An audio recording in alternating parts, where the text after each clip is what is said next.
कवीन्द्राणां चेतः कमलवनबालातपरुचिं भजन्ते ये सन्तः कतिचिदरुणामेव भवति विरिञ्चि प्रेयस्याः तरुणतरशृङ्गारलहरी गभीराभिर्वाग्भिः विदधति सतां रञ्जनममी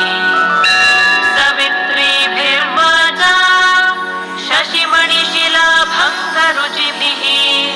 वशिन्याद्याभिस्त्वां सह जननि सञ्चिन्तयति यः सकर्ता काव्यानां भवति महतां भङ्गिरुचिभिः वचोभिर्वा देवी वदनकमलामोदमधुरैः तनुच्छायाभिस्ते तरुणतरणिश्रीसरणिभिः दिवं सर्वामुर्वीम् अरुणिमनिमग्नां स्मरति यः भवन्त्यस्य त्वनहरिणशालीननयनाः सहोर्वश्यावश्याः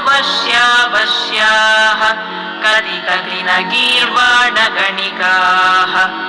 मुखं बिन्दुं कृत्वा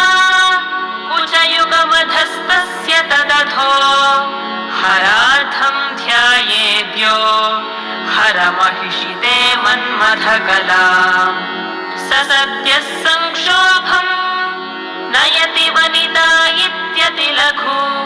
त्रिलोकीमप्याशुभ्रमयति रवीन्दुस्तनयुगा किरन्तीमङ्गेभ्यः किरणनिकुरुम्बामृतरसम् हृदि त्वामाधत्ते हिमकरशिलामूर्तिमिव यः सर्पाणां दर्पं शमयति शकुन्ताधिप इव ज्वरप्लुष्टां दृष्ट्या सुखयति सुधाधारसिरया।